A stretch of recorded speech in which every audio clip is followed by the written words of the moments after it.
ഞാനൊന്ന് ഉറങ്ങി എഴുന്നേറ്റപ്പോഴേക്ക് എന്തൊക്കെയാണ് സംഭവിച്ചേ? ഇരേനെ അപമാനിച്ചു രാഹുൽ ഈശ്വറിന്റെ ലാപ്ടോപ്പൊക്കെ പിടിച്ച് അറസ്റ്റൊക്കെ ആയോ? 2021 ഒരു പ്രമുഖ കേസ് വളരെ ഞെട്ടിപ്പിക്കുന്ന വെളിപ്പെടുത്തലുകളായിട്ട് മുമ്പോട്ട് ഞാൻ വന്നു. കുറേ ഇരകൾ വരുമായിരുന്നു, അവർക്ക് നീതി കിട്ടുമായിരുന്നു, മാതൃകാപരമായിട്ടുള്ള ഒരു ശിക്ഷ പ്രതികൾക്ക് വാങ്ങിക്കൊടുക്കാൻ പറ്റുമായിരുന്നു. പക്ഷേ ഇതിനകത്ത് മൂന്നാം പ്രതി ഒളിവിൽ നിന്നുകൊണ്ട് പരാതിക്കാരിയായ എന്റെ പേരും സ്വദേശവും ഒക്കെ എടുത്ത് തന്നെ ഭയങ്കരമായി വ്യക്തിഹത്യ ചെയ്തു. അന്ന ഗ്രേസ് ഓസ്റ്റിൻ സേവിയർ എന്ന ഇടപ്പട്ടി വയനാട്ടുകാരിയായിട്ടുള്ള ബുദ്ധിമതിയായ പ്രതിയാണ്. കാരണം എന്താ പറയുക? Hi guys, welcome back. Number 18 ഹോട്ടലിനെ പറ്റിയിട്ട് എപ്പോഴെങ്കിലും എവിടെയെങ്കിലും നിങ്ങൾ കേട്ടിട്ടുണ്ടായിരിക്കും. ഇത് പേരിൽ പറയുമ്പോൾ നമ്പർ 18 ആണെങ്കിലും കേരളത്തിലെ ഏറ്റവും വിവാദപരമായിട്ടുള്ള ഏറ്റവും മിസ്റ്റീരിയസ് ആയിട്ടുള്ള ഹോട്ടലുകളുടെ കണക്കെടുത്തു കഴിഞ്ഞാൽ അതിൽ നമ്പർ 1 ആയിട്ട് നിൽക്കുന്ന ഒരു ഹോട്ടൽ തന്നെയാണ് നമ്പർ 18. വർഷങ്ങൾക്ക് മുന്നേ അവിടുന്ന് രാത്രി പാർട്ടി കഴിഞ്ഞ് ഇറങ്ങിയിട്ടുണ്ടായിരുന്ന മോഡൽസിന്റെ മരണം അതൊരു ആക്സിഡന്റ് ആയിരുന്നോ, ആരൊക്കെയോ ചേർന്ന് ക്രിയേറ്റ് ചെയ്തിരുന്ന ആക്സിഡന്റ് ആയിരുന്നോ? അതിൽ ഇപ്പോഴും നമ്മുടെ സിസ്റ്റത്തിന് അതിനകത്തൊന്നും പ്രത്യേകിച്ചൊന്നും ചെയ്യാൻ കഴിഞ്ഞിട്ടില്ല എന്നുള്ളത് തന്നെയാണ് ഞാൻ മനസ്സിലാക്കുന്നത്. ആൻഡ് ആ നമ്പർ 18 ഹോട്ടലായിട്ട് ബന്ധപ്പെട്ട് അന്നൂസ് ഫുട്പാത്തിലെ അന്ന ഗ്രേസ് പുള്ളിക്കാരിക്കുള്ള ഒരു കണക്ഷൻ, അതിൽ പുള്ളിക്കാരിക്ക് വെളിപ്പെടുത്താനുള്ള പല കാര്യങ്ങൾ അത്രത്തോളം ഗ്രാവിറ്റി ഉള്ള കാര്യങ്ങൾ തന്നെയാണ്. ആൻഡ് റീസെൻ്റ് ആയിട്ട് പുള്ളിക്കാരി തൻ്റെ ഇൻസ്റ്റാഗ്രാമിലൂടെ പല വീഡിയോസ് ഒക്കെ ഇങ്ങനെ ഇടുന്നുണ്ടായിരുന്നു. പുള്ളിക്കാരിയുടെ ലൈഫിന് ത്രെറ്റനിങ് വരെയുണ്ട് എന്നുള്ള രീതിയിലൊക്കെ തന്നെ. ആൻഡ് ഈ ഒരു വിഷയം മുഴുവനായിട്ട് നോക്കിയ സമയത്തേക്ക് എനിക്ക് തോന്നിയൊരു സംശയമാണ്, ചിലപ്പോൾ ഈ ഒരു വീഡിയോ കണ്ട് നിങ്ങൾക്കും തോന്നിയേക്കാം. നമ്മൾ ആദ്യമായിട്ട് ഇവരെ പറ്റിയിട്ട് സംസാരിക്കുന്ന മുമ്പ് ആ ഒരു വിസ തട്ടിപ്പ് കേസുമായിട്ട് ബന്ധപ്പെട്ടായിരുന്നു. അപ്പോൾ അങ്ങനെ ഒരു കേസ് ഇവർക്ക് വന്ന ടൈമിൽ മറ്റാർക്കെങ്കിലും അതിനകത്ത് ഇൻവോൾവ്മെന്റ് ഉണ്ടോ എന്ന് തോന്നിയ ചെറിയൊരു ഡൗട്ട് മാത്രമാണ്. അല്ലെങ്കിൽ പുള്ളിക്കാരുടെ അറിവോടെയോ അല്ലാതെയൊക്കെ ആർക്കെങ്കിലും ഒരു ഇൻവോൾവ്മെന്റ് അതിലുണ്ടോ എന്നുള്ളൊരു ഡൗട്ട് മാത്രമാണ്. കാരണം വെച്ചാൽ ഇങ്ങനൊരു കാര്യങ്ങളൊക്കെ പുള്ളിക്കാരിക്ക് വെളിപ്പെടുത്താനുണ്ട്. അങ്ങനെ ഒരാളുടെ ക്രെഡിബിലിറ്റി ഇല്ലാണ്ടാക്കി കഴിഞ്ഞാൽ നാളെ ഇത്തരത്തിൽ ഒരാൾ വന്ന് ഇങ്ങനൊരു കാര്യം സംസാരിച്ചു കഴിഞ്ഞാൽ അയാൾ പറയുന്ന കാര്യങ്ങൾ വിശ്വസിക്കണോ വേണ്ടോ എന്നുള്ള ആൾക്കാർ രണ്ടാമതൊന്നും ചിന്തിക്കില്ലേ? അപ്പോൾ അങ്ങനെ ഒരു കാര്യം ആൾക്കാരോട് ഇട്ട് കൊടുക്കാൻ വേണ്ടിയിട്ട് അല്ലെങ്കിൽ ആരുടെയെങ്കിലും ഒക്കെ ഒരു ഇൻവോൾവ്മെന്റ് ഇതിലുണ്ടായെന്നുള്ളത് തോന്നിക്കുന്ന ഒരു സംശയം മാത്രമാണ്. എന്താണെങ്കിലും പുള്ളിക്കാരി ഇട്ടേക്കുന്ന ആ ഒരു വീഡിയോ ഞാൻ ഇവിടെ നിന്ന് പ്ലേ ചെയ്യാം. ഞാനൊന്ന് ഉറങ്ങി എഴുന്നേറ്റപ്പോഴേക്ക് എന്തൊക്കെയാണ് സംഭവിച്ചേ? ഇരേനെ അപമാനിച്ചു രാഹുൽ ഈശ്വറിന്റെ ലാപ്ടോപ്പൊക്കെ പിടിച്ച് അറസ്റ്റൊക്കെ ആയോ? 2021 ഒരു പ്രമുഖ കേസ് വളരെ ഞെട്ടിപ്പിക്കുന്ന വെളിപ്പെടുത്തലുകളായിട്ട് മുമ്പോട്ട് ഞാൻ വന്നു. കുറേ ഇരകൾ വരുമായിരുന്നു, അവർക്ക് നീതി കിട്ടുമായിരുന്നു, മാതൃകാപരമായിട്ടുള്ള ഒരു ശിക്ഷ പ്രതികൾക്ക് വാങ്ങിക്കൊടുക്കാൻ പറ്റുമായിരുന്നു. പക്ഷേ ഇതിനകത്ത് മൂന്നാം പ്രതി ഒളിവിൽ നിന്നുകൊണ്ട് പരാതിക്കാരിയായ എന്റെ പേരും സ്വദേശവും ഒക്കെ എടുത്ത് തന്നെ ഭയങ്കരമായി വ്യക്തിഹത്യ ചെയ്തു. അന്ന ഗ്രേസ് ഓസ്റ്റിൻ സേവിയർ എന്ന ഇടപ്പട്ടി വയനാട്ടുകാരിയായിട്ടുള്ള ബുദ്ധിമതിയായ പ്രതിയാണ്. കാരണം എന്താ പറയുക? കൂടുതൽ ഇരകൾ വന്നിട്ടുണ്ടെങ്കിലും വ്യക്തിഹത്യ പേടിച്ചാൽ പലരും ഇതിന് മുമ്പൊന്നും വരാതെ. പക്ഷെ അന്ന് ഞാൻ പരാതി കൊടുത്തിട്ട് ആ പരാതി ഇന്ന് കോടതിയുടെ പരിഗണനയിൽ കിടക്കുകയാണ്. പക്ഷെ എപ്പോഴും കോടതി വിളിക്കും, ഞാൻ പോകും, പ്രതിഭാഗം മക്കൾ എന്നൊക്കെ പറയും, ഭയങ്കരമായിട്ട് വ്യക്തിഹത്യ ചെയ്യും. വണ്ടിക്കൂലി പോലും കയ്യിൽ നിന്ന് കൊടുക്കുന്ന നഷ്ടം. അവർക്ക് വല്ല ഫൈനൊക്കെ കിട്ടൂല്ലോ എന്നൊക്കെ കണ്ടറിയാം. ഞാൻ എല്ലാവരും ചോദിച്ചപ്പോൾ ചിലപ്പോൾ ഫൈനൊക്കെ കിട്ടിയാലായിരുന്നു. ഇതിപ്പോൾ എന്താ സംഭവം? നമുക്ക് ഇരട്ട നീതി എന്ന് പറയുന്നത് ഇതൊക്കെയല്ലേ? ഉറങ്ങിയ പോലെ അഭിനയിച്ച് അവിടെ കിടന്നേക്കാം. ഇനി കേസ് എന്താണ് എന്നുള്ളത് അറിയാത്ത ആൾക്കാർക്ക് വേണ്ടിയിട്ട് ഞാൻ ഒരു പഴയ ന്യൂസ് ബൈറ്റ് ഇങ്ങോട്ട് നോക്കാം. ഇക്കഴിഞ്ഞ ഒക്ടോബർ 31 വൈകുന്നേരം മുൻ മിസ് കേരള ആൻസി കബീറും റണ്ണറപ്പായിരുന്ന അഞ്ജന ഷാജനും സുഹൃത്തുക്കളായ ആഷിഖിനും അബ്ദുൾ റഹ്മാനുമൊപ്പം ഫോർട്ട് കൊച്ചിയിലെ നമ്പർ 18 ഹോട്ടലിലേക്ക് പോയി. വൈകിട്ട് 7 മണിയോടെ എത്തിയ ഇവർ 8 മണിയോടെ മുകളിലത്തെ നിലയിലുള്ള പാർട്ടി ഹാളിലെത്തി. രാത്രി 10:45 അവിടെ നിന്നിറങ്ങി നേരെ ബാറിലേക്ക്. 12 മണിയോടെ സുഹൃത്തുക്കൾക്കൊപ്പം മടക്കം. ഫോർട്ട് കൊച്ചിയിൽ നിന്ന് കാറിൽ കുണ്ടന്നൂരിലേക്ക്, തുടർന്ന് വൈറ്റില, അവിടെ നിന്ന് കാക്കനാടേക്ക് പോകുമ്പോഴാണ് പാലാരിവട്ടത്തിനടുത്ത് ബൈപ്പാസിൽ അപകടം. പെട്ടെന്നുള്ള ഇടിയിൽ നമ്മൾ തെറിച്ച് റോഡിന്റെ ലെഫ്റ്റ് സൈഡിലേക്ക് വീഴുകയാണ് ഉണ്ടായത്. പക്ഷെ വണ്ടിക്ക് എന്തായാലും സ്പീഡ് ഉണ്ടായിട്ടുണ്ടായിരുന്നു. അതല്ലെങ്കിൽ നമ്മൾ മിററിലോ ഒന്നും കാരണം കണ്ടിട്ടില്ല. പിന്നെ റോഡ് വിജനായിരുന്നു. കേരളപ്പിറവി ദിനം രാവിലെ കേരളം കേട്ടത് ഈ ദുരന്ത വാർത്തയാണ്. സാധാരണ അപകടമരണം എന്ന നിലയിലായിരുന്നു തുടക്കത്തിൽ പോലീസ് അന്വേഷണം. വാഹനം ഓടിച്ചിരുന്ന അബ്ദുൾ റഹ്മാൻ നന്നായി മദ്യപിച്ചിരുന്നതായി വൈദ്യപരിശോധനയിൽ വ്യക്തമായി. വാഹനത്തിനുള്ളിൽ നിന്ന് മദ്യക്കുപ്പികളും കിട്ടി. മദ്യപിച്ച് വാഹനം ഓടിച്ചുണ്ടായ അപകടമെന്നെഴുതി കേസ് അവസാനിപ്പിക്കാൻ പോലീസ് ഒരുങ്ങുന്നതിനിടെയായിരുന്നു ട്വിസ്റ്റ്. രാത്രി 12 മണിക്ക് ഈ ഹോട്ടലിൽ നിന്ന് ഇറങ്ങിയപ്പോൾ മുതൽ ഒരു ഓഡി കാർ തങ്ങളെ പിന്തുടർന്നിരുന്നു എന്നാണ് അബ്ദുൾ റഹ്മാന്റെ മൊഴി. കുണ്ടന്നൂർ ജംഗ്ഷനിലെത്തിയപ്പോഴും അവർ തങ്ങളെ തടഞ്ഞു നിർത്തി. പിന്നീട് വൈറ്റില ഭാഗത്തേക്ക് നീങ്ങുന്ന ഘട്ടത്തിൽ പലപ്പോഴായി ഈ വാഹനം തങ്ങളെ ചേസ് ചെയ്തെന്നും അതാണ് അപകടത്തിലേക്ക് നയിച്ചതെന്നുമാണ് അബ്ദുൾ റഹ്മാൻ പോലീസിനോട് ആവർത്തിച്ചത്. മദ്യപിച്ച് വാഹനമോടിച്ച് അപകടമുണ്ടാക്കിയെന്ന കേസിൽ രക്ഷപ്പെടാൻ അബ്ദുൾ റഹ്മാൻ കിട്ടിയ നിയമോപദേശത്തെ തുടർന്നാണ് ഇത്തരമൊരു മൊഴിയെന്നാണ് പോലീസ് ആദ്യം കരുതിയത്. എന്നാൽ തുടർന്ന് നടത്തിയ അന്വേഷണത്തിലാണ് സംശയമുന നമ്പർ 18 ഹോട്ടലിലേക്ക് നീണ്ടത്. അപകടമരണമെന്ന് പോലീസ് ആവർത്തിക്കുമ്പോഴും അതിലേക്ക് നയിച്ച സാഹചര്യങ്ങളാണ് സംശയമുണ്ടാക്കിയത്. ഹോട്ടലിൽ പരിശോധന നടത്തിയ പോലീസിന് പ്രധാനപ്പെട്ട CCTV ദൃശ്യങ്ങൾ കിട്ടിയില്ല. DJ നടന്ന പാർട്ടി ഹാളിലെയും അതിനോട് ചേർന്ന ഇടനാഴിയിലെയും ലോബിയിലെയും എല്ലാം ദൃശ്യങ്ങൾ ദുരൂഹ സാഹചര്യത്തിൽ അപ്രത്യക്ഷമായി. സംഭവം നടന്നതിന് തൊട്ടടുത്ത ദിവസം ഹോട്ടലുടമയായ റോയി വയലാട്ടിന്റെ നിർദ്ദേശപ്രകാരം അത് അഴിച്ചുമാറ്റിയെന്ന് ജീവനക്കാർ തന്നെ മൊഴി നൽകി. ഇതോടെയാണ് അപകടമെന്ന് പറഞ്ഞ് അവസാനിപ്പിക്കേണ്ടതല്ല ഈ സംഭവമെന്ന് പോലീസിന് ബോധ്യപ്പെട്ടത്. ഈ മരത്തിൽ വാഹനമിടിച്ചാണ് മുൻ മിസ് കേരളയും സുഹൃത്തുക്കളും അപകടത്തിൽപ്പെട്ടത്. അപകടമരണം എന്ന് പോലീസ് ആവർത്തിക്കുമ്പോഴും ചില അവ്യക്തതകൾ ഇതിൽ കടന്നുകൂടിയിട്ടുണ്ട്. ഇവരുടെ വാഹനത്തെ പിന്തുടർന്നത് കാക്കനാട് സ്വദേശിയായ സൈജു എന്നാണ് പോലീസ് പറയുന്നത്. ഇയാളും DJ പാർട്ടിയിൽ പങ്കെടുത്തിരുന്നു. പാർട്ടി കഴിഞ്ഞിറങ്ങിയ ആൻസി കബീർ അടക്കമുള്ളവരോട് വാഹനമോടിച്ചു പോകേണ്ട നമ്പർ 18 തന്നെ മുറിയെടുത്ത് താമസിക്കാൻ ആവശ്യപ്പെടുന്നു. ഇത് കേൾക്കാതെ യുവതികളും സുഹൃത്തുക്കളും മടങ്ങുന്നു. സൈജു തന്റെ ഓടിക്കാറിൽ ഇവരെ പിന്തുടരുന്നു. കുണ്ടന്നൂർ ജംഗ്ഷനിൽ വാഹനം തടഞ്ഞു നിർത്തി ഇക്കാര്യം വീണ്ടും ആവശ്യപ്പെടുന്നു. മുന്നോട്ട് പാഞ്ഞ അബ്ദുൾ റഹ്മാനെയും സംഘത്തെയും സൈജു വീണ്ടും പിന്തുടർന്നു. പിന്നാലെയായിരുന്നു സിനിമാ കഥയെ വെല്ലുന്ന പോലുള്ള കാര്യങ്ങളൊക്കെ തന്നെയാണ് നമ്മുടെ നാട്ടിൽ സംഭവിച്ചുകൊണ്ടിരിക്കുന്നത്. എന്നിട്ടും ഈ വിഷയങ്ങൾക്കൊക്കെ എന്തുകൊണ്ട് നമ്മുടെ ഇവിടുത്തെ മീഡിയാസും ഒക്കെ വലിയൊരു പ്രാധാന്യം കൊടുക്കുന്നില്ല എന്നുള്ള ചോദ്യത്തിന് ഒരൊറ്റ ഉത്തരം ഞാൻ സിമ്പിളായിട്ട് പറഞ്ഞുതരാം. കാര്യം ഈ കാര്യങ്ങൾക്കൊക്കെ നമ്മുടെ ഇവിടുത്തെ സിസ്റ്റം സപ്പോർട്ടായിട്ട് നിൽപ്പുണ്ട്. അതിൻ്റെ കാര്യം നമുക്ക് മുന്നോട്ട് സംസാരിക്കാം. ആൻഡ് ഇവിടെ നിങ്ങൾ ആലോചിച്ചൊക്കെ രാഹുൽ മാങ്കൂട്ടത്തിൻ്റെ വിഷയത്തിലൊക്കെ റിപ്പോർട്ടർ ചാനൽ, ബാക്കിയുള്ള ചാനൽസൊക്കെ ഈ ഒരു വാർത്ത റിപ്പോർട്ട് ചെയ്ത് പോകുമ്പോൾ ഇവിടെ എന്താണെന്ന് വെച്ച് കഴിഞ്ഞാൽ അതിനെ കീറി മുറിച്ചുകൊണ്ട് തനിക്ക് നാണമുണ്ടോ ഇങ്ങനല്ലേ എന്ന് തോന്നിയാസം എന്നൊക്കെ പറഞ്ഞുകൊണ്ട് സാധാരണ ഒരാൾ പറയുന്ന പോലെ തന്നെ ഒരു മീഡിയയിൽ റിപ്പോർട്ടർ ആയിട്ടുള്ള അരുൺകുമാർ പുള്ളി വന്നിരുന്ന് സംസാരിക്കുകയാണ്. അപ്പൊ അങ്ങനെ അത്ര ഇന്റൻസിറ്റിയിൽ തന്നെ വന്ന് സംസാരിക്കുന്ന ഒരാൾ അല്ലെങ്കിൽ അങ്ങനെയുള്ള ചാനൽസ് ഒക്കെ വന്നിട്ട് ഇങ്ങനത്തെ വിഷയങ്ങൾ എന്തുകൊണ്ട് ടേക്കപ്പ് ചെയ്യുന്നില്ല എന്ന് ചോദിച്ചു കഴിഞ്ഞാൽ അത് തന്നെയാണ് ഇവിടുത്തെ സിസ്റ്റം ഇതിനൊക്കെ സപ്പോർട്ടാണ്. ആൻഡ് ഇവർക്കൊക്കെ ആണെങ്കിൽ ഇതൊക്കെ സംസാരിക്കാൻ പേടിയാണോ എന്നുള്ളത് എനിക്ക് അറിയത്തില്ല. കാര്യം വെച്ചാൽ ഇത് അന്ന് നടന്നേക്കുന്ന സംഭവങ്ങളാണ്. ഇതേപോലെയുള്ള അല്ലെങ്കിൽ ഇതിന് സമാനമായിട്ടുള്ള ഈ ഒരു പാർട്ടി, ഇതിനകത്ത് ഒഴുകുന്ന ഡ്രഗ്സ്, ഈ സംഭവങ്ങളൊക്കെ ഇല്ലേ, ഇത് നിരന്തരമായിട്ട് നമ്മുടെ നാട്ടിൽ സംഭവിച്ചുകൊണ്ട് ഇരിക്കുന്നുണ്ട്. ഇപ്പം കൊച്ചിയിൽ തന്നെ കുറച്ച് ടീംസ് കാര്യങ്ങളൊക്കെ ഉണ്ട്, കുറച്ച് ഹൈ പ്രൊഫൈൽ ടീംസ് ഉണ്ട്. അവർ നടത്തുന്ന, അതിൽ ചില ആളുകളൊക്കെ ഫുഡ് വ്ളോഗർ വരെയാണ്. അതുകൂടെ നിങ്ങൾ ആലോചിച്ച് നോക്കണം. അവർ നടത്തുന്ന അവരുടെ ഇത്തരം പാർട്ടീസ്, അവരുടെ ബാറ്, അങ്ങനെ കുറേ പരിപാടി കാര്യങ്ങളൊക്കെ ഉണ്ട്. അവിടേക്ക് ഈ പെണ്ണും ലഹരിയും അങ്ങനെ കുറേ സാധനങ്ങൾ ഇങ്ങോട്ട് ഒഴുകുന്നുണ്ട്. അത് ഇവിടുത്തെ സിസ്റ്റത്തിന്, ഈ പല ഡിപ്പാർട്ട്മെന്റ്സിനൊക്കെ അറിയുന്ന അല്ലെങ്കിൽ അവരുടെ അറിവോടുകൂടി തന്നെ നടക്കുന്ന സംഭവങ്ങളൊക്കെ തന്നെയാണ്. ബട്ട് ഇവിടെ ആക്ഷന് കാര്യങ്ങളൊന്നും എടുക്കില്ല. ഓക്കെ, അങ്ങനെ ഒരു സംഭവം നടക്കുന്നുണ്ട്. അതിൽ ഈ പറയുന്ന ഒരു പ്രമുഖനായിട്ടുള്ള മറ്റൊരു വ്യക്തി ഇവിടെ നമ്മുടെ ഇന്ത്യയിൽ ഈ ഡേറ്റിംഗ് ആപ്സ് ഒക്കെ ഇല്ലേ, അതുപോലെ തന്നെ ഷുഗർ ഡാഡി ഡേറ്റിംഗ് ആപ്പ് ഉണ്ടാക്കാൻ വേണ്ടിയിട്ട് ഒരു പരിശ്രമത്തിലാണ്. അതായത് ഇച്ചിരി ഏജ്ഡ് ആയിട്ടുള്ള ഹൈ പ്രൊഫൈൽ ടീംസ് ഒക്കെ ഉണ്ടല്ലോ, അപ്പോൾ കുറച്ച് കാശൊക്കെ കുറേ കയ്യിലുള്ള അവർക്ക് കൊച്ചു പെമ്പിള്ളാരെയാണ് അവർക്ക് കൂടുതലും വേണ്ടുന്നത്. അപ്പോൾ അവരെ ഒന്ന് ഡേറ്റ് ചെയ്യാൻ വേണ്ടിയിട്ട് ഈ ഷുഗർ ഡാഡി ഡേറ്റിംഗ് ആപ്പ് ഒക്കെ ക്രിയേറ്റ് ചെയ്യണം എന്നൊക്കെ അങ്ങനെ പറഞ്ഞ് നടക്കുകയാണ്. അതിന്റെ പിന്നിലും ഇങ്ങനെ കുറെ സംഭവം കാര്യങ്ങളൊക്കെ നടക്കുന്നുണ്ട്. അതോടെ നിങ്ങൾ ആലോചിച്ച് നോക്കണം. എന്താണെങ്കിൽ ഈ ഒരു വിഷയത്തിൽ അന്ന് അന്ന പുള്ളിക്കാരി റിപ്പോർട്ടർ ചാനൽ തന്നെ കൊടുത്തേക്കുന്ന ഒരു ബൈറ്റ് ഉണ്ടായിരുന്നു. എന്നാൽ ഈ റിപ്പോർട്ടർ ചാനൽ അന്ന് ഇപ്പം ഈ വിഷയങ്ങളിലൊക്കെ രാഹുൽ മാങ്കൂട്ടത്തിന്റെ വിഷയത്തിലെ കീറി മുറിക്കുന്ന പോലെ നാണമുണ്ടോ ഇതൊക്കെയാണോ ചെയ്യുന്നതെന്നൊക്കെ ചോദിക്കുന്ന പോലെ അന്ന് എന്തുകൊണ്ട് ചോദിച്ചില്ല എന്നുള്ളൊരു വലിയൊരു കാര്യം തന്നെയാണ്. അപ്പം അന്ന് പുള്ളിക്കാരി ഒരു കാര്യം പറഞ്ഞത്, ഈ മോഡൽസ് അവിടെ മരണപ്പെടുന്നതിന് മുന്നേ തന്നെ പുള്ളിക്കാരി അവിടെ പോയി മറ്റൊരു ഒരു സിറ്റുവേഷനിലെ സിനാരിയോയിൽ പുള്ളിക്കാരി അവിടെ പോയിട്ടുണ്ടായിരുന്നു. ഈ ഒരു ബിസിനസ് സംബന്ധമായിട്ടുള്ളൊരു അങ്ങനെ ഒരു രീതിയിൽ അവിടെ എത്തപ്പെട്ടിട്ടുണ്ടായിരുന്നു. അവിടെ എത്തിയിട്ടുണ്ടായിട്ട് പിന്നെ ഉണ്ടായിരിക്കുന്ന സംഭവങ്ങളെ കുറിച്ചാണ് പുള്ളിക്കാരി അന്ന് പറഞ്ഞിട്ടുണ്ടായിരുന്നത്. അത് നമുക്കൊന്ന് കേൾക്കാം. കാലിക്കറ്റ് ഹൈലൈറ്റ് ബിസിനസ് പാർക്കിലുള്ള ബിസ് യൂണിക്കോൺ എന്ന് പറയുന്ന കമ്പനിയുടെ MD ഉണ്ട്, 25 വയസ്സുള്ള അഞ്ജലി റിമാദ്. അവർ നമ്മളൊരു ബിസിനസ് മീറ്റിംഗ് ആണ് എന്ന് പറഞ്ഞിട്ട് കൊച്ചിയിലേക്ക് കൊണ്ടുപോവുകയാണ് ഉണ്ടായത്. ആദ്യ ദിവസം നമ്മളൊരു ആഡംബര ഹോട്ടലിൽ താമസിപ്പിച്ചു. അന്ന് രാത്രി നമ്മളോട് പറഞ്ഞു ബിസിനസ് മീറ്റ് ഉണ്ട്, ഇൻവെസ്റ്റർ മീറ്റ് ഉണ്ട്, അപ്പോൾ അവരുടെ ഫാമിലിയൊക്കെ ഉണ്ടാവും, നമുക്ക് ഡിന്നർ ഒന്നിച്ചാണെന്ന് പറഞ്ഞാൽ നമ്മളോട് ക്രൗൺ പ്ലാസിലേക്ക് ആദ്യം അഞ്ജലി പോയതിന് പിന്നാലെ ഞാൻ ഉൾപ്പെടുന്ന 3-4 കുട്ടികൾ വേറെ ഉണ്ടായിരുന്നു. അപ്പം എന്താ പറയുക, ആദ്യം മീറ്റിംഗ് പറഞ്ഞിരുന്നെങ്കിലും രാവിലെ തൊട്ട് പോകാൻ റെഡി ആയിരുന്നെങ്കിലും മീറ്റിംഗ് ക്യാൻസൽ ചെയ്തു എന്ന് പറഞ്ഞു. അത് കഴിഞ്ഞ് രാത്രി 9:30 ആയപ്പോൾ വിളിച്ചുകൊണ്ട് ക്യാൻസൽ ചെയ്തിട്ടില്ല, എല്ലാവരും വേഗം റെഡി ആയിക്കോന്ന് പറഞ്ഞു. ഒരൊറ്റ വണ്ടിയിൽ തന്നെ ടാക്സി പിടിച്ച് നമ്മളെല്ലാവരും അതിനകത്ത് കുത്തി നിറച്ച് ആദ്യം ഈ പറയുന്ന പോലെ തന്നെ കൊച്ചിയിലുള്ള ഒരു ആഡംബര ഹോട്ടലിൽ താമസിപ്പിച്ചു. അത് കഴിഞ്ഞ് പിറ്റേ ദിവസം രാത്രി ആയപ്പം ഇന്നൊരു ഇൻവെസ്റ്റർ മീറ്റ് ഉണ്ട്, അവരാണ് നമ്മുടെ ബിസിനസിൻ്റെ എല്ലാ കാര്യങ്ങളും ഇൻവെസ്റ്റ് ചെയ്യുന്നതെല്ലാം അവരാണ്. അപ്പോൾ നമുക്ക് മീറ്റിംഗിന് പോകാൻ റെഡി ആവണമെന്ന് പറഞ്ഞു. അഞ്ജലി ആദ്യം പോയിട്ട് പിന്നെ നമുക്ക് പോകാൻ വേണ്ടി ടാക്സി പറഞ്ഞു വിടുക ചെയ്തത്. അപ്പം തന്നെ ഏകദേശം ഒരു 9:30-10 മണി ആയിരുന്നു. എന്നിട്ട് ആദ്യം നമ്മളോട് ടാക്സിയോട് പറഞ്ഞ് നമ്മൾ ക്രൗൺ പ്ലാസയിൽ കൊണ്ടുവിടാനാണ്. അങ്ങനെ നമ്മൾ ക്രൗൺ പ്ലാസയിൽ ഇറങ്ങിയപ്പോൾ അവിടെ അത്യാവശ്യം മഴ പെയ്യുന്നുണ്ടായിരുന്നു. അപ്പോൾ ഞാൻ മാത്രം ആദ്യം ഇറങ്ങി, എൻ്റെ കൂടെയുള്ള കുട്ടികൾ വണ്ടിയിൽ തന്നെ ഇരുന്നു. ഇറങ്ങി ചെന്ന് അപ്പോഴാണ് അവിടെ വെച്ചാണ് ഷൈജു തങ്കച്ചൻ എന്ന് പറഞ്ഞ ആളെ എനിക്ക് പരിചയപ്പെടുത്തി തരുന്നത്. ബോയ് ഫ്രണ്ടാന്ന് പറഞ്ഞു, ആദ്യം കസിനാന്ന് പറഞ്ഞു, പിന്നെ ബോയ് ഫ്രണ്ടാന്ന് പറഞ്ഞു. അവിടെ നിന്ന് വേറെ യുവാക്കളുണ്ടായിരുന്നു ഇവരുടെ കൂടെ. എന്നാൽ അവിടെ എത്തിയപ്പോൾ ഷൈജു തങ്കച്ചൻ ചോദിച്ചു ബാക്കിയുള്ള ഗേൾസ് എവിടെയെന്ന് ചോദിച്ചു. അപ്പോൾ വണ്ടിക്കകത്തുണ്ടായിരുന്നു, എല്ലാവരും വണ്ടിക്കകത്ത് ഇറങ്ങി. അവിടെ നിന്ന് ഷൈജു തങ്കച്ചൻ്റെ വണ്ടിയിൽ കയറി. ഓടിയിൽ ക്രൗൺ പ്ലാസയിലാണ് മീറ്റിംഗ് എന്ന് പറഞ്ഞെങ്കിലും അവിടെ നിന്നല്ല, അവിടെ ക്യാൻസൽ ചെയ്തു. വേറൊരു സ്ഥലത്താണ്, വേറെയും കുറച്ച് ആളുകൾ നമുക്ക് വേണ്ടി വെയിറ്റ് ചെയ്യുന്നുണ്ട്. അപ്പോൾ അങ്ങോട്ടേക്ക് പോകാമെന്ന് പറഞ്ഞു. ഷൈജുവിൻ്റെ കാറിൽ, അതായത് ഈ മോഡൽസിനെ പിന്തുടർന്ന അതേ വണ്ടിയിൽ തന്നെ നമ്മളെ നമ്പർ 18 കൊണ്ടുപോകുക ചെയ്യുന്നത്. പക്ഷേ നമ്പർ 18 ഒരു പബ്ബാന്നോ അവിടെ എന്താ നടക്കുന്നത് നമുക്കൊന്നും അറിയില്ലായിരുന്നു. അപ്പം പോകുന്ന വഴിക്ക് തന്നെ ഷൈജു വിളിച്ചു പറയുന്നുണ്ടായിരുന്നു, റോയ് ചായ ഞാൻ 5-6 ഗേൾസിനെയും കൊണ്ട് വരുന്നുണ്ടെന്ന് പറഞ്ഞു. അതിൽ നമുക്ക് അസ്വാഭാവികത ഒന്നും തോന്നിയില്ല. അവിടെ എത്തി നേരെ നമ്മളെ നമ്പർ 18 കൊണ്ടിറക്കി. അവിടെ റിസപ്ഷനിൽ ഒരു പെൺകുട്ടിയൊക്കെ ഉണ്ടായിരുന്നു. അത് കഴിഞ്ഞിട്ടാണ് നമ്മൾ പാർട്ടി ഹാളിലേക്ക്, അതേ ഫ്ലോറിൽ തന്നെയുള്ള പാർട്ടി ഹാളിലേക്ക് കയറ്റി. അതിൻ്റെ ദൃശ്യങ്ങളൊന്നും പുറത്ത് നിൽക്കുന്നവർക്ക് അകത്തേക്ക് കാണാൻ പറ്റില്ല, ഡബിൾ ഡോർ ആയിരുന്നു. അങ്ങനെ അകത്ത് കയറി പാർട്ടിയിലേക്കൊക്കെ ആയിരുന്നു. അകത്തെന്താ നടക്കുന്നത്, ആരൊക്കെ ഉള്ളതെന്ന് നമുക്ക് ആദ്യത്തെ ഒരു നോട്ടത്തിൽ മനസ്സിലാവില്ല. ആദ്യത്തെ 5 മിനിറ്റ് ആരെയും കാണാൻ പറ്റുന്നുണ്ടായിരുന്നില്ല. പിന്നെ കുറേ സെലിബ്രിറ്റീസിനൊക്കെ ഞാൻ അവിടെ നിന്ന് ഐഡന്റിഫൈ ചെയ്തു. എനിക്ക് യൂട്യൂബ് ചാനൽ ഉണ്ട്, ഞാൻ കുറേ ഫോട്ടോസ് വീഡിയോസ് എടുത്തു. അപ്പോൾ അവിടുത്തെ ടോൾമാൻ വന്നിട്ട് പറഞ്ഞു ഇതൊന്നും എടുക്കാൻ പറ്റില്ല എന്ന് പറഞ്ഞാൽ എന്നെ ഭയങ്കരമായിട്ട് ത്രെട്ടൺ ചെയ്തു. അപ്പോൾ എടുത്ത 2 ഞാൻ ഡിലീറ്റ് ചെയ്ത്, കുറച്ചെണ്ണം എൻ്റെ കയ്യിലുണ്ട് തന്നെ സെലിബ്രിറ്റീസിൻ്റെ ഉള്ള ഫോട്ടോസ് ഒക്കെ എടുത്ത്.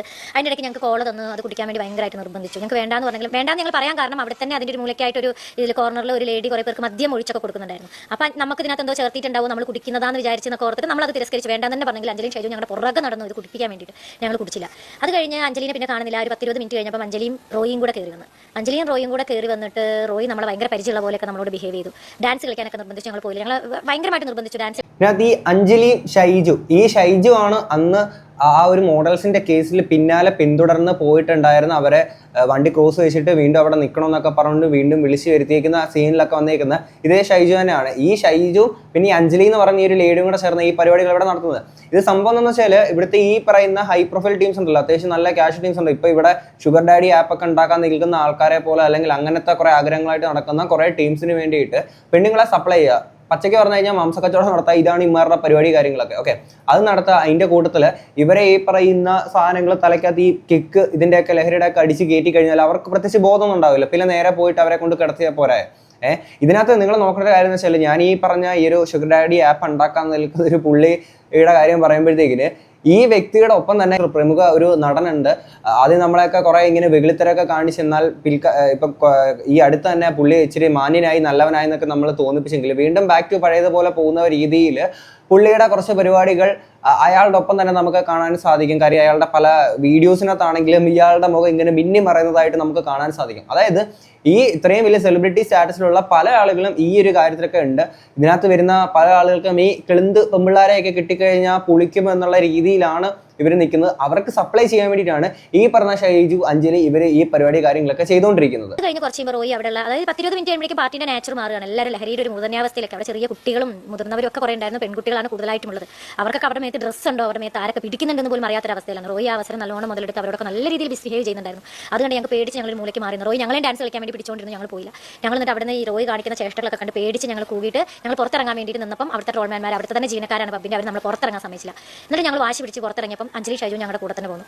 അപ്പോഴും നമുക്ക് തോന്നിയത് റോയി മദ്യപിച്ചതിൻ്റെ പേരിൽ നമ്മളോട് മിസ്ബിഹേവ് ചെയ്തതായിരിക്കും, അല്ല അവിടെ ഉള്ളവരോട് മിസ്ബിഹേവ് ചെയ്തതായിരിക്കും ഓർത്ത് പുറത്തിറങ്ങിയിട്ട് ഞങ്ങൾ ലിഫ്റ്റ് കേട്ട് നേരെ കൊണ്ടുവന്നത് ആഫ്റ്റർ പാർട്ടിയിൽ. ഇങ്ങനെ ആഫ്റ്റർ പാർട്ടി എന്നാണ് ഇങ്ങനെ ഇതിൻ്റെ ഒരു പേര് എന്ന് പോലും നമ്മൾ അറിയുന്നത് മോഡൽസിൻ്റെ മരണത്തിന് ശേഷമാണ്. അങ്ങനെ ആഫ്റ്റർ പാർട്ടി കൊണ്ടുപോയപ്പം അവിടെയും കുറച്ച് വേണ്ടാത്ത ദൃശ്യങ്ങളൊക്കെ കണ്ടപ്പം നമുക്ക് എന്തൊക്കെ സാധനങ്ങൾ ഒരു യൂസ് ചെയ്യുന്നുണ്ട്, സിഗരറ്റ് വലിക്കുന്നുണ്ടല്ല. ഇപ്പം നമുക്ക് അവിടെ ഒരു കംഫർട്ടായി തോന്നിട്ട് ഞാൻ എല്ലാവരും പിടിച്ചിറക്കി, നമ്മുടെ കൂടെ വന്ന കുട്ടികളെ പിടിച്ചിറക്കി പുറത്തേക്ക് വന്ന് നമുക്ക് അവിടെ സ്പെൻഡ് ചെയ്യേണ്ടെന്ന് പറഞ്ഞ് പുറത്തേക്ക് പോകാൻ വേണ്ടി ഇറങ്ങിയപ്പോഴേക്ക് ലിഫ്റ്റിൽ നിന്ന് റോയും ഷൈജുവും വേറൊരു ഹിന്ദിക്കാരനും കൂടെ കയറി വന്നു. റോയിൻ്റെ പേര് വേറൊരു റൂമിൻ്റെ കീ ഉണ്ടായിരുന്നു. പറഞ്ഞു നിന്നോട് ആരാ? അഞ്ജലിയും റോയും ഷൈജു ആയിട്ട് ഉടക്കി. റോയ് ഷൈജുവിനോടും അഞ്ജലിനോട് ഉടക്കിയിട്ട് പറഞ്ഞു ഇവരെ ഈ റൂമിലേക്ക് കൊണ്ടുപോകാൻ ആരാ പറഞ്ഞത്? ഞാൻ പറഞ്ഞതല്ലേ ഇവർക്ക് ഇപ്പോഴത്തെ റൂമാണ്, അവർക്കുള്ള ഫുഡ് വരെ അവിടെ റെഡിയാണ്, വാ കുട്ടികളെ നിങ്ങൾ പേടിക്കൊന്നും വേണ്ടാന്ന് പറഞ്ഞു. പക്ഷേ റോയിനെ കണ്ടപ്പോൾ വീണ്ടും ഞങ്ങൾക്ക് പേടിയായി. റോയി അങ്ങനെ ബിഹേവ് ചെയ്ത ഒരാൾ പിന്നെയും കാണുമ്പോൾ നമുക്ക് പേടിയായി. ഞങ്ങൾ ലിഫ്റ്റ് ഇറങ്ങി ഞങ്ങൾ ഒരു തരത്തിൽ അവിടെ നിൽക്കാൻ കൂട്ടാക്കിയില്ല. റോയി ഭയങ്കര നിർബന്ധിച്ചു, ഷൈജു അഞ്ജലി നിർബന്ധിച്ചു, ഞങ്ങൾ കൂട്ടാക്കില്ല. ഞങ്ങൾ താഴെ റിസപ്ഷനിൽ പോയിരുന്നു. കുറച്ച് കഴിഞ്ഞപ്പോൾ അഞ്ജലിയും ഷൈജു വന്നിട്ട് പറഞ്ഞു, ഷൈജു പറഞ്ഞു ഇത് പറ്റില്ല കേട്ടോ, ഡാർക്ക് സീനാണ്, റോയിനെ ഡാർക്കാക്കി, റോയിച്ചിനെ ഡാർക്കാക്കി ഇവിടുന്ന് പോകാൻ പറ്റില്ല, കാരണം എൻ്റെ അത്രയും വേണ്ടപ്പെട്ട ഒരാളാണ്, അങ്ങനെയാണ് ഇങ്ങനെയാണെന്ന് കുറേ ഞങ്ങൾ ഇതാക്കി നിർബന്ധിച്ചു. അവിടെ തുടരാൻ വേണ്ടി ഞങ്ങൾ സമ്മതിച്ചില്ല. ഞങ്ങൾ ഷൈജുവിൻ്റെ കാറിൽ പോയിരുന്നു. അപ്പോൾ അഞ്ജലിയും ഷൈജു പറഞ്ഞു ഞങ്ങൾ പാർട്ടി കംപ്ലീറ്റ് ചെയ്തിട്ടേ വരുള്ളൂ എന്ന് പറഞ്ഞാൽ അവരകത്തേക്ക് കയറിപ്പോയി. കുറേ കഴിഞ്ഞിട്ടും വന്നില്ല. കുറേ കഴിഞ്ഞപ്പോൾ അഞ്ജലി വേറൊരു പെൺകുട്ടിയും കൂടെ വന്ന് ആ പെൺകുട്ടി ഞങ്ങൾ ഭയങ്കരമായിട്ട് നിർബന്ധിച്ച്, സെലിൻ എന്നാണ് പേര്, ഒരു മംഗ്ലീഷാണ് സംസാരിക്കുന്നത്, ഫ്ലുവൻറ്റ് മലയാളമല്ല. വന്നിട്ട് ഞങ്ങളോട് നിങ്ങൾ എന്തിനാ ഗേൾസ് ഇതൊക്കെ കണ്ട് പേടിക്കുന്നത്, ഇവിടുന്ന് നെഗറ്റീവായി പോയിട്ട് റോയിച്ചിന് വിഷമാകും, നിങ്ങൾ വിചാരിക്കുന്ന ആളൊന്നും അല്ല, സോറി, നിങ്ങൾ വന്നിട്ടൊന്ന് ബായ് പറഞ്ഞിട്ട് പോക്കോ, ഷൈജുവിനെയും കൂട്ടി പോക്കോ, അല്ലെങ്കിൽ ഷൈജു വരില്ല എന്ന് തന്നെ പറഞ്ഞിരുന്നു. അങ്ങനെ ഷൈജു വാശി പിടിച്ചപ്പോൾ നമ്മൾ പബ്ബിൽ വീണ്ടും ബാക്കിൽ കൂടെ കയറി. കാരണം നമുക്ക് അവിടെ എങ്ങനെയെങ്കിലും പോകണം, പുലർച്ചെ 2 മണിയൊക്കെ ആവാനായപ്പോൾ എങ്ങനെയും പോകണം എന്നുള്ള ആഗ്രഹം ഉള്ളതുകൊണ്ട് ഞങ്ങൾ ബാക്കിലൂടെ പോയി, എല്ലാവരും പോയി. അപ്പോൾ അപ്പോഴും നമ്മൾ ഭക്ഷണം കഴിക്കാനൊക്കെ നിർബന്ധിച്ചെങ്കിൽ ഞങ്ങൾ കഴിക്കുകയൊന്നും ചെയ്തില്ല. ഞങ്ങൾ റോയി അവിടെ നിന്ന് കരോക്കെ പാട്ട് വെച്ചൊക്കെ പാടുന്നുണ്ടായിരുന്നു, പാട്ടൊക്കെ പാടി നമ്മളൊന്നും എന്താ പറയുക നമ്മുടെ മനസ്സിലുണ്ടായ നെഗറ്റീവ്സ് മാറ്റി, അതായിരുന്നു അവരുടെ ലക്ഷ്യം. എന്നിട്ട് ഞങ്ങൾ തിരിച്ചു വന്ന് വീണ്ടും വണ്ടി കയറിയപ്പം ഷൈജു അഞ്ജലി ഞങ്ങളുടെ കൂടെ വന്നു. പിന്നെ അവിടുന്ന് ഷൈജു വീണ്ടും ബിയർ വേണമെന്ന് വാശി പിടിച്ചപ്പോൾ അഞ്ജലി അത് എടുക്കാൻ വേണ്ടി അകത്തേക്ക് പോയി. കുറേ കഴിഞ്ഞിട്ട് അഞ്ജലിനെ കാണാണ്ടായപ്പോൾ ഞാൻ പോയി നോക്കി. അപ്പോഴും ഞാൻ കുറേ നെട്ടിക്കുന്ന ദൃശ്യങ്ങളുണ്ട്. എനിക്ക് ശബ്ദം പോലും പുറത്ത് വരാതെ ഞാൻ തിരിച്ചു വന്ന് വേഗം കാറി കയറി. കുറച്ച് കഴിഞ്ഞപ്പോൾ അഞ്ജലിയും വന്നു. പിന്നെയും നിർബന്ധിച്ചോണ്ടിരുന്നു ഷൈജുവിൻ്റെ ഫ്ലാറ്റ് താമസിക്കാൻ. ഞങ്ങൾ സമ്മതിച്ചില്ല. അങ്ങനെ ഞങ്ങൾ തിരിച്ച് താമസ സ്ഥലത്ത് എങ്ങനെ എത്തിച്ചേർന്ന് ഭക്ഷണം കഴിച്ച് താമസ സ്ഥലത്ത്. ഇതിൽ ഈ റോയ് എന്ന് പറയുന്ന വ്യക്തി ഭയങ്കര ക്രൂക്കഡ് ആയിട്ടുള്ള ഒരാളാണ്. അന്ന് അവിടുത്തെ CCTV വിഷ്വൽസ്, ആ പാർട്ടി നടന്ന അവിടുത്തെ വിഷ്വൽസ് ഒക്കെ ചോദിച്ചപ്പോഴത്തേക്കിന് അവിടുത്തെ സിസ്റ്റം ചോദിക്കുമ്പോൾ എന്താണ് അവിടുത്തെ കുറെ ഹൈ പ്രൊഫൈൽ ടീംസിന്റെ ഒക്കെ എന്താ പറയുക പ്രൈവസി ഒക്കെ പ്രൊട്ടക്ട് ചെയ്യാൻ വേണ്ടിയിട്ടാണ് എന്നൊക്കെ പറഞ്ഞുകൊണ്ട് ഈ വിഷ്വൽസ് കാര്യങ്ങളൊന്നും പുറത്തോട്ടുണ്ടായിരുന്നില്ല. എന്നിട്ട് ഇയാളായിട്ട് കൊണ്ടു കൊടുക്കാൻ വേണ്ടിയിട്ട് കാത്തു നിൽക്കുകയായിരുന്നു ഇവിടുത്തെ സിസ്റ്റം തന്നെ. ഇവിടുത്തെ പോലീസ് ഉദ്യോഗസ്ഥരൊക്കെ ആണെങ്കിൽ അയാൾ കൊണ്ടു തരട്ടെ എന്ന് പറഞ്ഞുകൊണ്ട് നിൽക്കുകയായിരുന്നു. അപ്പം ഇവർക്കൊക്കെ ഈ പറയുന്ന പരോക്ഷമായിട്ടോ അല്ലാതെയോ ഒക്കെ ഈ ഒരു സപ്പോർട്ട് കാര്യങ്ങൾ ഇവിടുത്തെ സിസ്റ്റം തന്നെ കൊടുക്കുന്നുണ്ട്. ഇപ്പം ഞാൻ നേരത്തെ പറഞ്ഞേക്കുന്ന ഇവിടുത്തെ ഈ ഒരു ഷുഗർ ഡാഡി ആപ്പ് കൊണ്ടൊക്കെ നടക്കുന്ന ടീംസിന്റെ ഒക്കെ അവരുടെ ബാറിലോട്ട് ഈ പറയുന്ന മദ്യം മാത്രമല്ല ഒഴുകുന്നത്, മറ്റ് പല സാധനങ്ങൾ ഇങ്ങോട്ട് വരുന്നുണ്ട്. ഇത് ഈ സിസ്റ്റത്തിനും അറിയാം, എന്നാൽ ഇതിനകത്ത് വലിയ കാര്യങ്ങളൊന്നും ഇവരൊന്നും ചെയ്യാറുമില്ല. എന്നാൽ തൊട്ടിപ്പുറത്തെ ആളുകളുടെ കണ്ണിൽ പൊടിയിടാൻ വേണ്ടിയിട്ട് കൊച്ചു ടീംസിനെയൊക്കെ ആണെങ്കിൽ ഇതുപോലെ തൂക്കിയിട്ട് അവിടെ നിന്ന് ഇത്ര ഗ്രാം പിടിച്ചു, മറ്റേത് പിടിച്ചു, പൊക്കി പിടിച്ചു, ഇത് ചെയ്തു എന്നുള്ള കാര്യങ്ങളൊക്കെ അവരാണെങ്കിലും ഇങ്ങനെ സാധനം പുകമറ ഇങ്ങനെ ആൾക്കാരുടെ മുന്നിൽ ഇടാറുണ്ട്. എന്നാൽ ഈ സാധനങ്ങളൊക്കെ ഇത് എവിടുന്നാണോ ഹൈ ലെവൽ ഒഴുകുന്നത് അവിടോട്ടൊന്നും പൂട്ടാനൊന്നും ഇവിടുത്തെ സിസ്റ്റം തയ്യാറാവാറ് കാര്യങ്ങളൊന്നുമില്ല. അത് തന്നെയാണ് ഇവിടുത്തെ മീഡിയാസ് ഒക്കെ ഇതിന്റെ പുറകെ വലിയ രീതിയിൽ തൂങ്ങാനെ കൊണ്ട് നിൽക്കാത്തതിന്റെ കാരണം തന്നെ. ആൻഡ് ഇനി ആ ഒരു മോഡൽസിന്റെ കേസ് പറയുമ്പോൾ ഇതിനകത്ത് ഈ ഷൈജു അഞ്ജലിയും ഇവരുടെ അടുത്ത് ഈ ഒരു പറഞ്ഞ പോലെ തന്നെ അല്ലെങ്കിൽ ഈ ഒരു ആഫ്റ്റർ പാർട്ടിക്ക് നിൽക്കാൻ നിർബന്ധിച്ചിട്ടുണ്ടാവാം അതിനവർ വിസമ്മതിച്ചിട്ടുണ്ടാവാം. അവിടെ ഇത്തരത്തിലുള്ള കണ്ടാൽ അവർക്ക് ഒരിക്കലും ഉൾക്കൊള്ളാൻ പറ്റാത്ത കാര്യങ്ങൾ അവരവിടെ കണ്ടിട്ടുണ്ടാവാം. അങ്ങനെ അവിടുന്ന് ജീവനം കൊണ്ട് രക്ഷപ്പെട്ട് ഓടുന്ന ടൈമിലാണ് ഇയാൾ വന്ന് കാറ് കൊണ്ട് ചേസ് ചെയ്ത് അവിടെ നിർത്തുന്നു. അവിടേക്ക് തിരിച്ചു വരണമെന്ന് പറയുന്നുണ്ടാവാം. അതിനുശേഷം ഇവർ വീണ്ടും മുന്നോട്ട് പോകുമ്പോഴായിരിക്കും. അപ്പോൾ എന്തായാലും അവിടെ ഒരു മത്സരോട്ടം നടന്നിട്ടുണ്ട് എന്നുള്ള കാര്യം തന്നെ വളരെ വ്യക്തമായിട്ടുള്ളൊരു കാര്യം തന്നെയാണ്. അങ്ങനെയാണ് ഇവർക്ക് ഒരു ആക്സിഡന്റ് കാര്യങ്ങളൊക്കെ ഉണ്ടാവുന്നത്. ഇനി അന്നത്തെ കുറെ ചോദ്യങ്ങൾ ഇങ്ങനെ ബാക്കി നിൽക്കുകയാണ്. അതുകൂടെ നമുക്ക് ഓരോന്നായിട്ട് നോക്കാം. പാർട്ടി കഴിഞ്ഞിറങ്ങിയ ആൻസി കബീറിനോടും സുഹൃത്തുക്കളോടും അവിടെ മുറിയെടുത്ത് താമസിക്കാൻ സൈജു ആവശ്യപ്പെടുന്നു. ഇവരുമായി സൗഹൃദമോ മുൻ പരിചയമോ സൈജുവിനില്ല. പിന്നെ എന്തിന് ആവശ്യപ്പെട്ടു? മറ്റാരുടെയെങ്കിലും പ്രേരണ ഇക്കാര്യത്തിൽ ഉണ്ടായിരുന്നു? എന്തിനു വേണ്ടിയാണ് സൈജു ഇവരുടെ വാഹനത്തെ പിന്തുടർന്നത്? ആര് പറഞ്ഞിട്ടാണ് കുണ്ടന്നൂരിൽ വാഹനം തടഞ്ഞു നിർത്തി മറ്റേതെങ്കിലും ഹോട്ടലിൽ മുറിയെടുത്ത് താമസിക്കാൻ ആവശ്യപ്പെട്ടത്? എന്തിനാണ് സൈജു ഇവരുടെ വാഹനത്തെ ചേസ് ചെയ്തത്? മുന്നിൽ പോയ വാഹനം അപകടത്തിൽപ്പെട്ടെന്നറിഞ്ഞിട്ടും ഇയാൾ നിർത്താതെ മുന്നോട്ട് പോയി. ഇടപ്പള്ളിയിലെത്തി തിരിച്ചു വന്ന് വിവരങ്ങൾ തിരക്കി. അടുത്തതാണ് ഏറ്റവും പ്രധാനപ്പെട്ടത്. ആൻസി കബീറും സംഘവും അപകടത്തിൽപ്പെട്ടെന്ന് സൈജു ആദ്യം വിളിച്ചു പറയുന്നത് നമ്പർ 18 ഹോട്ടലിന്റെ ഉടമയായ റോയി വയലാറ്റിനെയാണ്. അത് എന്തിനു വേണ്ടിയായിരുന്നു? മരിച്ചവരെയും പരിക്കേറ്റവരെയും ആശുപത്രിയിൽ എത്തിച്ചതിനു ശേഷവും വിവരങ്ങൾ തിരക്കി സൈജു എന്തിന് അവിടെയും എത്തി? പിന്നീട് പെട്ടെന്ന് ആശുപത്രിയിൽ നിന്ന് അപ്രത്യക്ഷമായത് എന്തു കാരണം കൊണ്ടാണ്? അപകടമരണമെന്ന് പോലീസ് ഉറപ്പിക്കുമ്പോഴും ദേശീയപാതയിൽ മത്സരയോട്ടം നടന്നെന്ന് വ്യക്തം. എന്തിനു വേണ്ടിയായിരുന്നു ഇതല്ല? ആരുടെയെങ്കിലും നിർദ്ദേശപ്രകാരമാണോ ഇങ്ങനെയെല്ലാം സംഭവിച്ചത്? ആൻസി കബീറിന്റെയും സുഹൃത്തുക്കളുടെയും മരണത്തിന് തൊട്ടടുത്ത ദിവസം ഹോട്ടലിലെ CCTV ദൃശ്യങ്ങൾ നീക്കം ചെയ്തത് എന്തിനാണ്? ഓടിക്കാരിൽ സൈജു ഇവരെ പിന്തുടർന്നതിനും ഹോട്ടലിലെ എന്തെങ്കിലും സംഭവങ്ങളുമായി ബന്ധമുണ്ടോ? റോയി വയലാറ്റിന്റെ നിർദ്ദേശപ്രകാരമാണോ സൈജു പിന്തുടർന്നത്? DJ പാർട്ടിക്കിടെ യുവതികളും ചില അജ്ഞാതരുമായുണ്ടായ കശപിശ എന്തിനായിരുന്നു? DJ പാർട്ടി നടന്ന ഹാളിലും തൊട്ടടുത്ത ഇടനാഴിയിലും ലഹരിമരുന്ന് ഉപയോഗം നടന്നു. ഇത് മറയ്ക്കാനാണോ ദൃശ്യങ്ങൾ നീക്കം ചെയ്തത്? DJ പാർട്ടിയിൽ VIP ആരെങ്കിലും പങ്കെടുത്തിരുന്നോ? മറ്റു പ്രമുഖരാരെങ്കിലും പേര് രജിസ്റ്ററിൽ രേഖപ്പെടുത്താതെ അന്ന് അവിടെ താമസിച്ചിട്ടുണ്ടോ? അവരുടെ വിവരങ്ങൾ പുറത്തുപോകാതിരിക്കാനാണോ ദൃശ്യങ്ങൾ മാറ്റിയത്? DJ പാർട്ടിയിൽ പങ്കെടുത്തവരുടെ സ്വകാര്യത സംരക്ഷിക്കാനാണ് ദൃശ്യങ്ങൾ നീക്കിയതെന്ന ഹോട്ടൽ ഉടമയുടെ വാദം എത്ര കണ്ട് വിശ്വാസയോഗ്യമാണ്?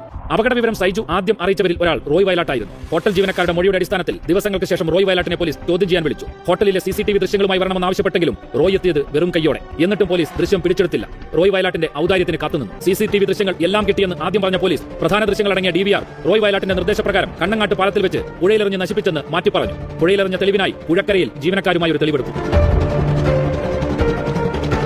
ഫോർട്ട് കൊച്ചിയിൽ നമ്പർ 18ന്റെ പ്രവർത്തനം ദുരൂഹമാണെന്ന് പോലീസും എക്സൈസിനും നേരത്തെ തന്നെ അറിയാമായിരുന്നു. ഹോട്ടലിന്റെ പ്രവർത്തനങ്ങൾ സംബന്ധിച്ച് നിരവധി ഇന്റലിജൻസ് റിപ്പോർട്ടും ഉണ്ടായിട്ടുണ്ട്.